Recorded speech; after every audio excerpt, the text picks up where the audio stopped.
Meron tayong booking, dalawa. Kabuyo to Santa Rosa parehas. Ina, paano ko dadalip to? Etong isa. Yung isa, pagkain. Ayan, pagkain to. Double book tayo, parehas papuntang Sanlo. Eto problema ko, didiskarte natin paano ko ikakarga to. Nung nakita ko nga yung item nung inabot sa akin na yung pala yung dadaling ko, napakahaba at naisip ko agad kung paano ko dadalahin. Ngunit tayo ay madiskarte, okay lang yung mayupe. Kung ayaw nilang mayupe, i-book nila sa auto. Pwede na yan, G. Yeah, let's go. Deliver natin, dalawa. Sakto, pauwi na tayo, galing trabaho. Let's go! Hindi naman kayo magbabayad niya sila di ba? Ano to, ngayong ano lang, ngayong year? Hindi, matagal na. Yung pandemic pa. Thank you. Thank you, Chip. So yun mga tol, sobrang solid dito sa Sanlo. Tingnan nyo naman. Sa unang gate na dinaanan natin, eto, 20 pesos.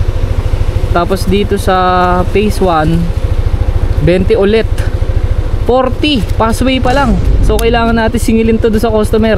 Egol tayo nyan, G. Aray mo.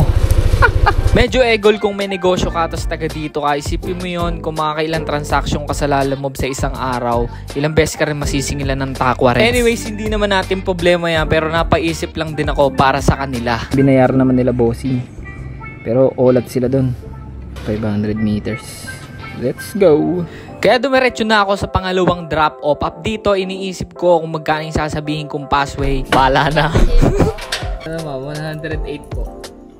Ito lang ba? Natin ay 2:58. Napakasaglit lang, wala pang isang oras at uuwi na ako dahil nalimutan ko mag-gas. Ayan, 27 kilometers na yung tinakbo ng trip F. Masyado ako nalibang, ngayon lang ulit kasi ako nakabiyahe. Namiss ko bumiyahe, syempre. Wow! Uwi na! Pwede na yon, G. Pwede na yon. Sobrang kawawa yung mga customer na taga dito sa Sanlo, no? Putay na, ang mahal ng fee, dalawang 20 Pero sabi nga ni bossing kanina, umaalma din sila pero wala na silang magagawa dahil may pinanghahawakan silang mayayaman daw mga taga Sanlo. Sheesh! Uy! Gasap lang tayo tapos bounce na, uwi na ako. Okay na yun. Let's go!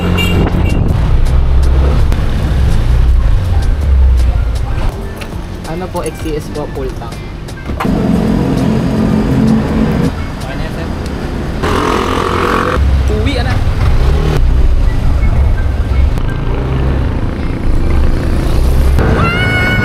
At hanggang dito na lang ako. Ingat sa lahat ng bumabiyahe. Ingat kayong lahat. Ride safe, babush.